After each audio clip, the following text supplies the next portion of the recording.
அவர் தமது வசனத்தை அனுப்பி அவர்களை குணமாக்கி அவர்களை என்ன பண்றாராம், அழிவுக்கு என்ன பண்றாராம், தப்புவிக்கிறார்.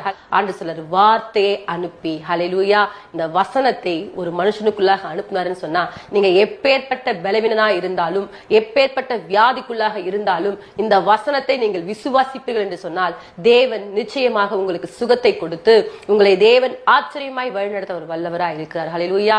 ஆகவே இந்த வசனத்தை நீங்கள் அற்பமாய் எண்ணிக்கொள்ள கூடாது. இந்த வசனத்தை நீங்கள் மிகவும் நேசிக்கக்கூடியவர்களா இருக்க வேண்டும்.